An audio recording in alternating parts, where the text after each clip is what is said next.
Thumbnail से आपको अंदाज़ा हो गया होगा कि आज की वीडियो में है ड्रेस सना सफ़ीनाज़ का। स्मॉल साइज़ की शर्ट बना रही हूँ जिसकी लंबाई है 36। हिप की तरफ जो है वो लाजमी आप एक पट्टी ऐड करें, इससे ये होगा कि फटने का डर नहीं रहता है। अस्सलाम वालेकुम everyone, welcome back to my YouTube channel. Hope you guys are doing well और आप सबकी ईद बहुत अच्छी गुजरी होगी।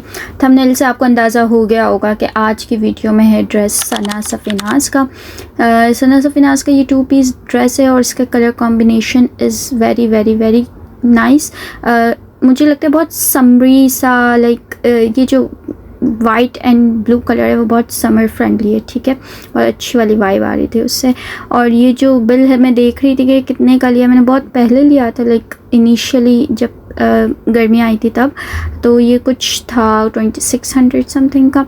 और इसके साथ ये पैच दिया हुआ था और पैच के साथ ये जो नेक लाइन थी ना वो बहुत अच्छी लग रही थी, मुझे बहुत यूनिक डिज़ाइन लग रहा था। तो मैंने डिसाइड किया था कि नेक लाइन तो मैं एज इट इज़ बनाने वाली हूँ। ब्रांड पे जो ये डिस्प्ले पिक्चर्स होती हैं उससे बहुत सी चीज़ों का आइडिया हो जाता है कि आप क्या डिफरेंट कर सकते हो। डिज़ाइन के बहुत अच्छे आइडियाज़ मिल जाते हैं, हमें वो रेप्लिकेट करने चाहिए। ये जो है आई गेस शर्ट है और हाँ ये लॉन पे है, ये शर्ट है। और जो ये वाला है जो मैं अपने निकाल रही हूँ ये ट्राउज़र है, ट्राउज़र कैमरिक पे है और मुझे कैमरिक का फैब्रिक भी बहुत अच्छा लगता है। और इसमें बॉर्डर्स गिवन थे और अगर किसी ड्रेस में अच्छे से बॉर्डर्स मिल जाए ना तो बहुत खुशी होती है कि आप कुछ एक्सपेरिमेंट कर सकते हो, कुछ डिज़ाइन क्रिएट कर सकते हो। और मैं ये दिखाने की कोशिश करी हूँ कि कैमरिक और लॉन में माइनर से डिफरेंस होता है, हल्का सा फ़र्क होता है, लेकिन मैं उस ड्रेस को बहुत कंसीडर करती हूँ जिसमें ट्राउज़र जो है वो कैमरिक पर हो। Let's start cutting now. मैं ये स्मॉल साइज़ की शर्ट बना रही हूँ जिसकी लंबाई है 36 कटिंग के वक्त, ठीक है, और बैक की होती है 37। ये शोल्डर लाइन से बैक जो है वो बड़ा होता है फ्रंट से। अब ये जो आलमोल की कटिंग है ना ये थोड़ी सी कॉम्प्लिकेटेड है, कॉम्प्लिकेटेड इन कॉन्टेक्स्ट समझाने में कॉम्प्लिकेटेड है, वो मैं आपको किसी वीडियो में अच्छे से समझाऊंगी। कैमरा करीब करके इस तरह समझाना पॉसिबल नहीं है, आप भी कंफ्यूज होंगे, आपको समझ नहीं आएगा। तो आप आलमोल अपने हिसाब से रख सकते हैं। ऐसी बेसिक स्टिचिंग तो आई गेस सबको आती ही है। फिटिंग में बता देती हूँ, मैंने 19 इंचज़ ली है और और जो फिटिंग से मैंने हिप तक की लंबाई है वो 13 इंचज़ ली है। और स्केल की मदद से मैं इस तरह निशान लगा लेती हूँ। ये वाली तो मुझे ना बिल्कुल स्ट्रेट नहीं रखनी थी, थोड़ी फिटिंग से रखनी थी, लेकिन मैं बहुत ज़्यादा फिट कपड़े नहीं पहनती, इसलिए मुझे ये थोड़ी सी लूज़ में रखनी थी, इसलिए मैं स्केल की मदद से इसको निशान लगाया। दामन मैं आपको बता देती हूँ, मैंने क्रीज़ से मिड की जो क्रीज़ बनती है वहाँ से लिया था 11 इंचज़ पे। जब वो खुलेगा तो वो हो जाएगा टोटल 22 इंचज़ कटिंग में, ठीक है, लेकिन जब वो स्टिचिंग पे आएगा हाफ इंच फिनिशिंग पट्टी में जाएगा तो वो दामन रह जाएगा 21 इंचज़ पे। ये मैं बता रही हूँ साइज़ स्मॉल। अब हमने जो निशानात लगाए थे उस पे आपने मतलब उसकी कटिंग कर लेनी है। और जो कट्स हैं वो लाजमी लगाएं हिप साइज़ पे, जहाँ सिलाई रोकनी है वहाँ कट लगता है और जो फिटिंग साइज़ है वहाँ कट लगता है। इससे स्टिचिंग के वक्त हमें इजी रहता है कि कहाँ सिलाई रोकनी है, ठीक है।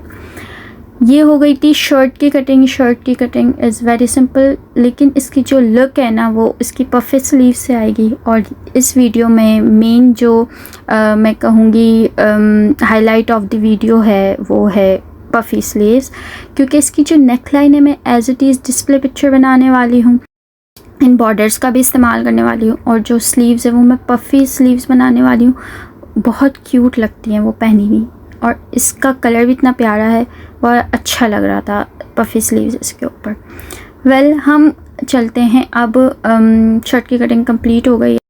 अब जो है वो स्लीव्स की बारी। स्लीव्स की कटिंग मैं आपको बताती हूँ।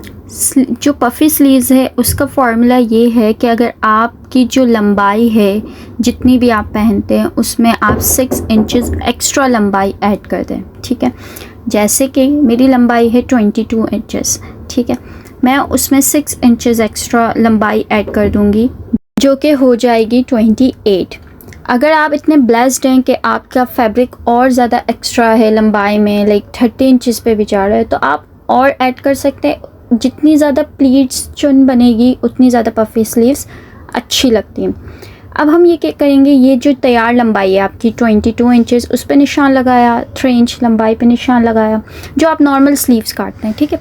और फिर हमने ये नॉर्मल स्लीव्स का निशान लगा लिया।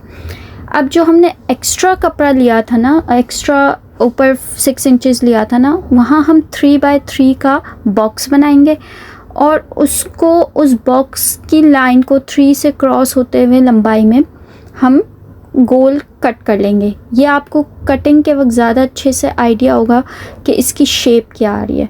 ये देखेंगे यहाँ तक जैसे नॉर्मल आ रहा है, और अब ये जो लंबाई में मैंने ये गोलाई ली है, ये इस तरह, ये 3x3 का मैंने बॉक्स बना लिया था। तो आप कटिंग की मदद से अंदाज़ा कर सकते हैं कि इसकी शेप किस तरह आएगी। जब आप बॉक्स बनाएंगे ना तो खुद ब खुद शेप आना शुरू हो जाएगी। अगर आपको फिर भी समझ नहीं आया तो मैं एंड में चार्ट लगा दूंगी स्लीव्स के लिए, ताकि आपको आसानी से पफी स्लीव समझ आ जाए कि वो किस तरह कटोगे। ठीक है, अब जो है वो मैं बॉर्डर निकाल रही हूँ। ये बॉर्डर काम आएंगे क्योंकि आजकल बॉर्डर का जो प्रिंट है वो बहुत ज़्यादा इन है, बॉर्डर वाले डिज़ाइंस बहुत ज़्यादा इन है। तो मैंने इसका सोचा है कि मैंने सारे लाइक जो आलमोल से लेके जो बिल्कुल स्क्वायर दामन वग़ैरह सब में मैं ये बॉर्डर यूज़ करूँ। और इसके साथ मैंने ये लेस ही मेरे घर में ही रखी हुई थी और इसके साथ कुछ मैच कर रही थी, तो मैंने सोचा कि मैं इसको यूज़ कर लेती हूँ। और याद रहे कि हमें बॉर्डर्स में ज़ीरो की बुकरम लास्ट में लगानी है। गले का मैं इस तरह बता देती हूँ, रिकॉर्ड नहीं हुआ था, मैंने कटिंग के वक्त फ़ोन बंद था, खैर ये अक्सर हो जाता है मेरे साथ। फ्रंट का जो नेक लाइन है ना, वो मैंने as it is display picture बनाने थे।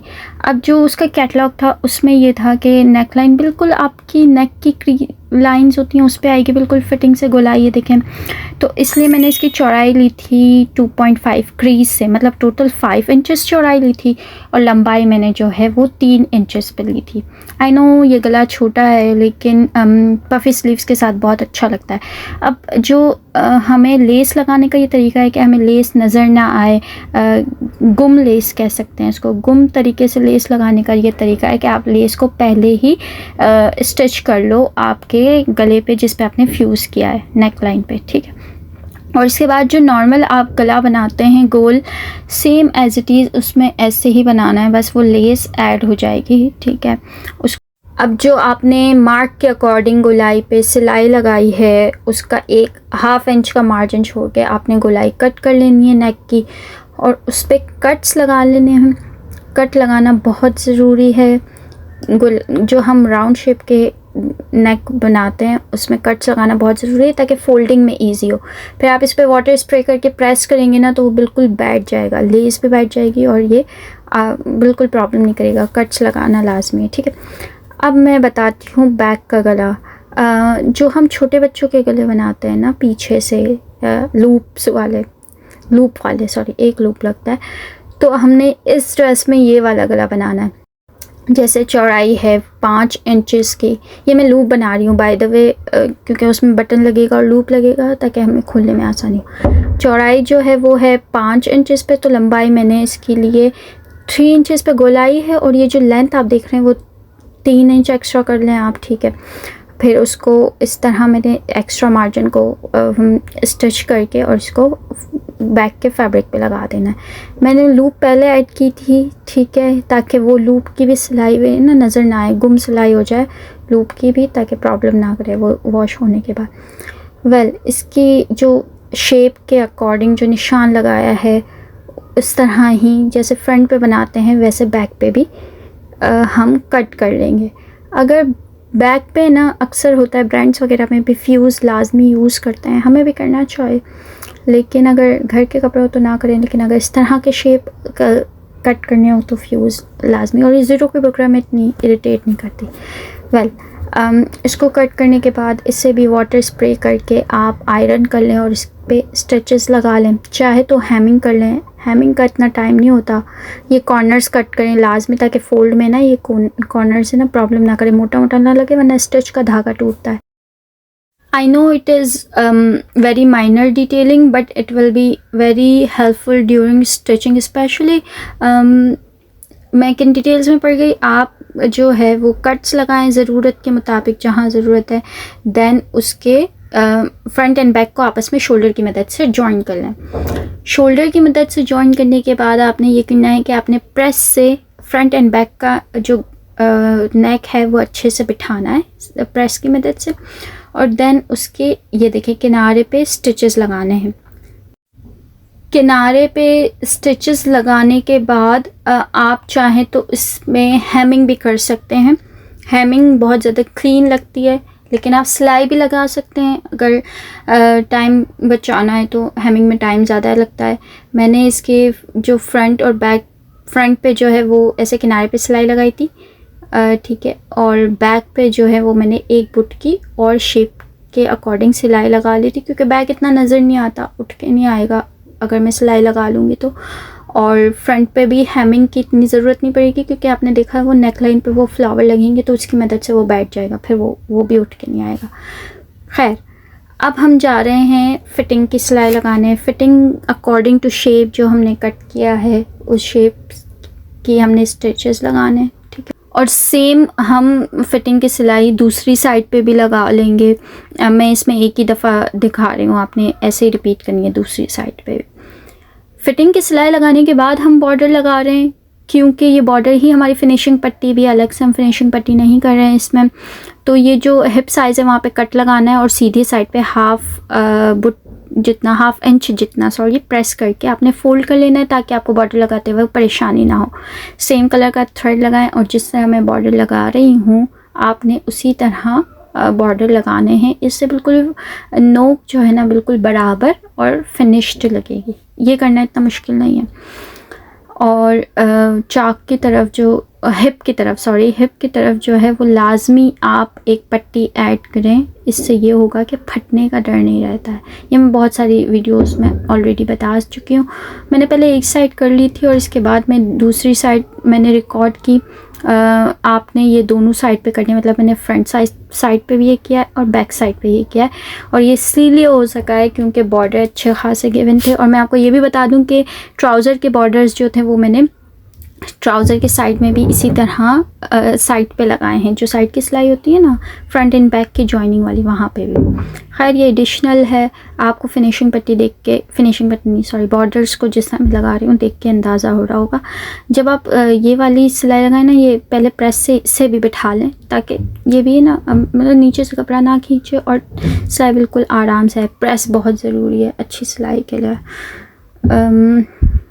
ठीक है, आप ये स्टिचेस देखें, इसके बाद मैं आपको बताती हूँ स्लीव्स कैसे बनानी है, क्योंकि sleeves is also something like थोड़ा सा डिज़ाइन है उसमें भी। तो हम चलते हैं अब स्लीव्स की स्टिचिंग की तरफ। ये मेरे पास तैयार पैटर्न कट फ्यूज़न था, पेपर पेस्टिंग जो भी कहेंगे उसको। ये मेरे पास तैयार था, इसमें कट्स थे। मैंने सोचा इसको आज यूटिलाइज़ करते हैं, काफ़ी अरसे से मेरे पास रखा हुआ था। देखें स्टेपल भी हुआ हुआ है, मैंने यूज़ ही नहीं किया इसको। तो मैंने इसको ये ना स्लीव्स के किनारे पे लगा लिया, और जो एक्स्ट्रा कपड़ा है उस पर भी मैंने ज़ीरो की बुकरम लगाई और इसके हाफ इंच फोल्ड कर लिया। फिर इसको शेप के अकॉर्डिंग मैंने नीचे वो ज़ीरो की बुकरम वाला कपड़ा रखा है और ऊपर स्लीव्स का कपड़ा रखा है, और इसको शेप की मदद से सिलाई लगा ली। This process is a little bit slow, क्योंकि इसका जो कर्व है उस पर सिलाई लगाना थोड़ा पेशेंस का काम है, ताकि हर कर्व इक्वल लगना चाहिए। तो हम इसे कंप्लीट करेंगे पहले, इसके बाद जो सेकंड स्लीव्स पे भी सेम एज इट इज़ इसी तरह रिपीट करेंगे। जब ये दोनों स्लीव्स पे ये पैटर्न हम बना लेंगे, इसके बाद हम करेंगे कट इसे अकॉर्डिंग टू डिज़ाइन। जो हमारा डिज़ाइन है मतलब कर्व डिज़ाइन है, तो हम उसको वेव्स को कट करेंगे। इसको कट करने के बाद जो हमने जिस तरह नेक लाइन पे कट्स लगाए थे, मैंने कहा है राउंड शेप पे कट लगाना बहुत ज़रूरी है। तो इसको अकॉर्डिंग टू शेप कट करने के बाद हम इसके भी राउंड्स पे कट लगा लेंगे, ठीक है। उन कट्स को लगाने के बाद हम प्रेस की मदद से इसे फोल्ड करके पानी स्प्रे करके बिठा लेंगे। बार बार पानी स्प्रे करके बिठाने का इसलिए कह रही हूँ कि इससे ये जो होता है ना फ्यूज़ जो है वो कहीं से कहीं से चिपकता है, कहीं से नहीं, दाने दाने टाइप लगता है। लेकिन हम वाटर स्प्रे से की मदद से बिठाते तो बिल्कुल एज इट इज़ क्लीन, बिल्कुल चिपक जाता है हर जगह से। अब इसको फोल्ड करने के बाद हम इसके किनारे पे सिलाई लगा लेंगे उल्टे साइड पे। Same as it is repeat करेंगे टुवर्ड्स सेकंड स्लीव्स। इसके बाद हम अब यहाँ पे मज़ीद ये यहाँ पे ख़त्म नहीं हुई डिज़ाइन। बॉर्डर और लेस जो मैंने इनिशियली दिखाई थी, तो उन्हें एक ही स्टिच की मदद से इस बॉर्डर को लेस के साथ हम लगा लेंगे। लेस भी मेरे पास इतनी ही थी कि दोनों स्लीव्स पे आ जाए। इसके बाद स्लीव्स की फिटिंग की सिलाई लगाएंगे, ठीक है, अकॉर्डिंग टू शेप। हमने जो यहाँ पे कट लगाया है ना, ये रफली कट है, ये यहाँ तक ही आपने सिलाई लगानी है, क्योंकि हम इसमें अभी आर्म होल जो है वो नाप नहीं सकते, तो हमने रफली फिटिंग कर ली है उसकी। इसके बाद जो हमारे मशीन का स्टिच है उसे बड़ा साइज़ का करना है, और जो हमने 6x6 का कट लगाया होगा वहाँ पे इस तरह देखिए गोल शेप में हमें बड़ी सिलाई करके स्टिच लगानी है। इसको स्टिच लगाने के बाद, क्योंकि ये सिलाई का स्टिच बड़ा है, तो हम इसे आराम से खींच कर चुन बना सकते हैं। ये चुन बनाएंगे हम, और फिर इसको आर्म होल के हिसाब से साइज़ करेंगे। स्लीव्स को साइज़ करने के बाद हम शर्ट से अटैच कर देंगे।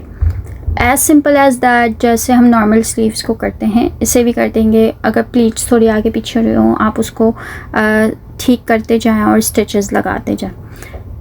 ये ड्रेस की डिज़ाइन यहाँ ख़त्म नहीं हुई, क्योंकि आपने देखा था ड्रेस को के साथ एक पैच गिवन था फ्लावर वाला, उसको हमने कर लेना है कट वर्क, फ्लावर्स निकाल लेने, ठीक है। और इन फ्लावर को मैं इस तरह लगा रही हूँ कि बड़े फ्लावर में एक पल और साइड में अकॉर्डिंग टू पेटल्स में छोटे छोटे पल्स लगा रही हूँ। लेकिन जो फ्लावर की प्लेसमेंट है ना, वो मैंने अकॉर्डिंग टू कैटलॉग पिक्चर की है, ठीक है। जिस तरह मुझे समझ आ रहा था उस तरह मैंने लगाती गई। कुछ फ्लावर के ऊपर एक फ्लावर आया है छोटा, मतलब बड़े फ्लावर के ऊपर छोटा फ्लावर लगाया है, इस तरह दूर दूर अकॉर्डिंग टू कैटलॉग मैंने इन फ्लावर्स को लगा लिया था। और ये आप फाइनल लुक में इसकी प्लेसमेंट ज़्यादा अच्छे से देख पाएंगे। और स्लीव्स को भी मैंने ऐसे नहीं रखा था, उसके जो कर्व्स हैं वहाँ पे मैंने पल्स लगाए हैं, लाइक बड़ा एंड छोटा पल्स जो मैं इस नेकलाइन में यूज़ कर रही हूँ, ताकि वो थोड़ा एक जैसा लगे, और बहुत क्यूट लग रहा था वो भी, ठीक है। इनको लगाने के बाद अब आप देखें ड्रेस का फाइनल लुक। फाइनली ये ड्रेस रेडी है। मैं इस ब्रांड के फैब्रिक से बहुत ज़्यादा इम्प्रेस हूँ, क्योंकि इसका जो मटेरियल है वो बहुत सॉफ्ट था। It feels like you are wearing something premium, और बहुत ब्रीदेबल था, सॉफ्ट था। और इस तरह पैचेस देना, like different, it's like giving you a chance to make something different. एक ही तरह की नेकलाइन बना के भी बोर हो जाते हैं, तो ये इस तरह थोड़ा कुछ अलग लग रहा था। आप ये लेसेस की मदद से भी बना सकते हैं बाय द वे। बाकी आपको ये ड्रेस कैसा लगा आप ये कमेंट्स में बताएं। Hope you guys like this video. अल्लाह हाफिज़।